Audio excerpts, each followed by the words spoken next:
Hey guys, did you know that I have a Patreon where you can support me and plus get awesome rewards? Or if you're thinking to yourself, but Julian, I want even more bang for my buck while still supporting you, you can pop over to my Redbubble and check out my awesome store with new designs appearing regularly. But for now, enjoy the video you're about to watch.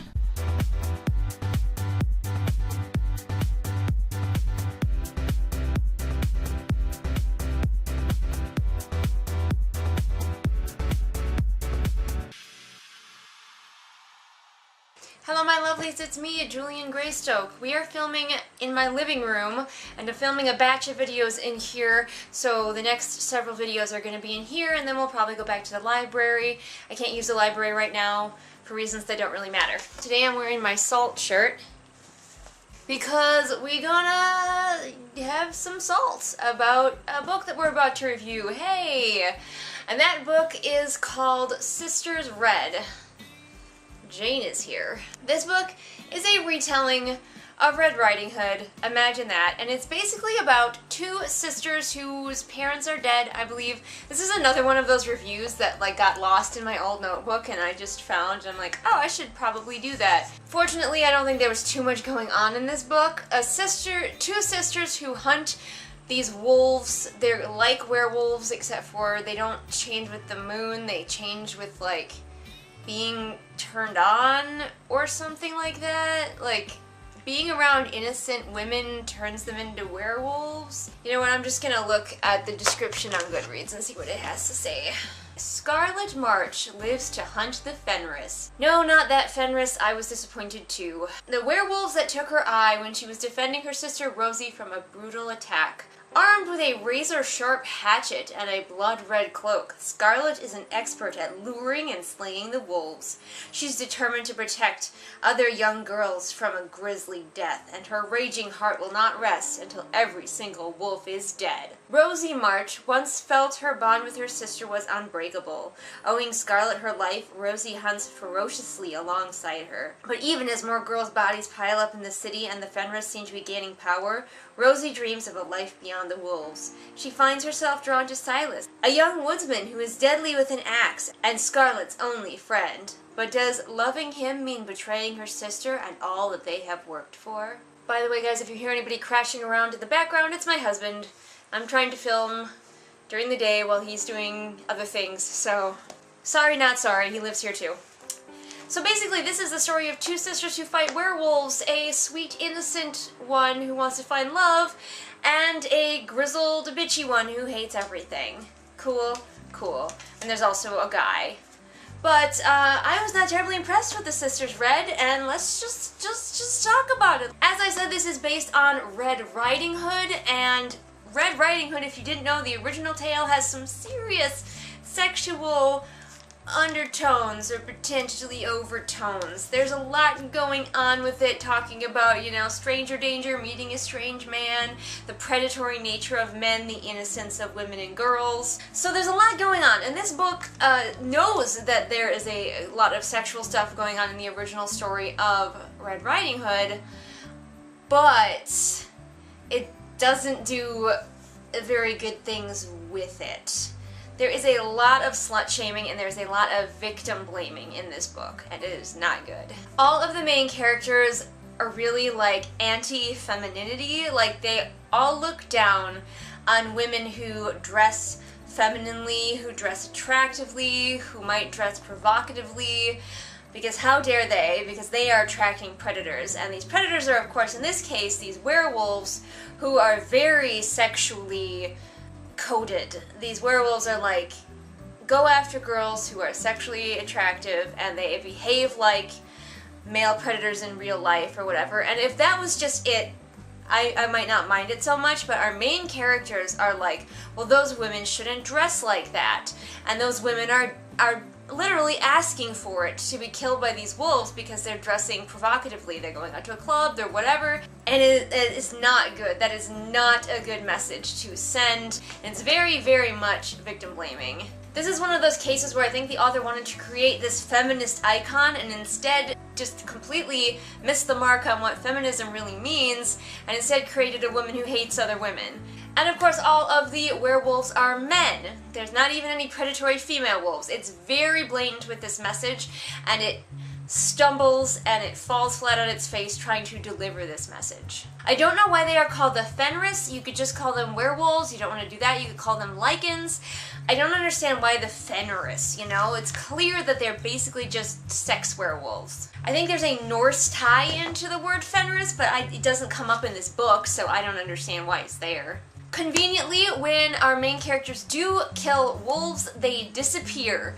Just vanish like dying Jedi. So there's no body cleanup to worry about, thank goodness. Wouldn't want to inconvenience anyone. The world building in this story is predictably pretty much non-existent. It takes place in our world, except for there are predatory werewolf men that want to eat girls dressed provocatively who totally deserve it, and girls who are innocent, and yeah. That's it. There's nothing in this world. There's no world building to ever really explain why or how or where these werewolves came from.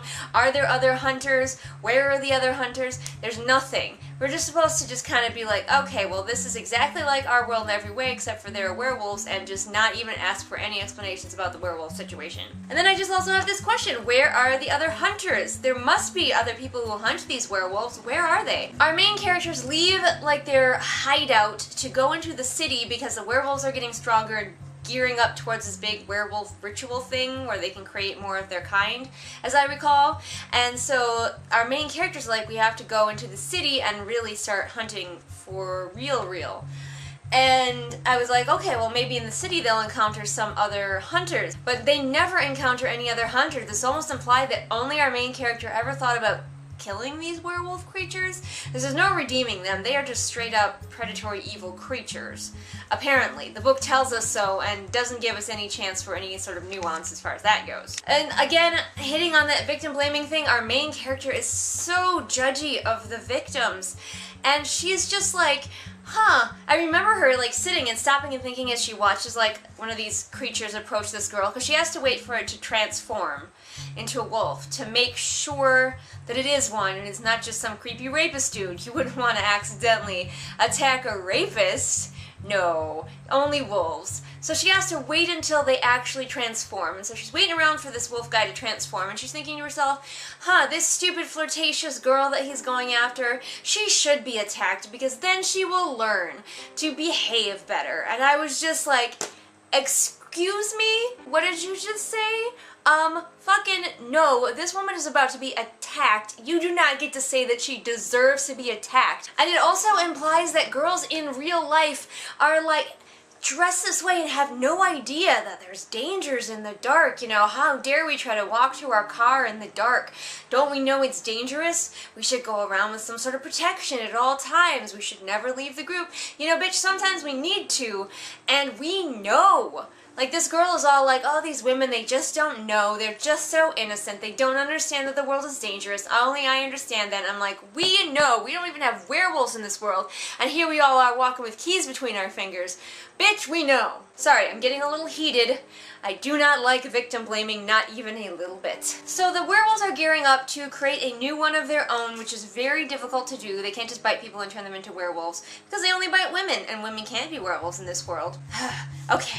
All of the werewolves are gathered to find this potential, and he must be a seventh son of a seventh son, which must be ridiculously hard for these poor wolves, especially in this day and age. Like, all of my friends I know who have kids are like having 2 kids and stopping. How are you ever supposed to get a seventh son of a seventh son anymore these days? These poor wolves, I don't even know. I do want to know how there are so many of these wolves still around. I guess if the only people hunting them are 2 super judgy sisters, then maybe, but if there are other hunters, these wolves will be going extinct real fast. And of course it is abundantly obvious who the potential is going to be. I was really hoping that this book would like surprise me and pull the rug out from under me and be like, whoop, you thought it was this, but a red herring.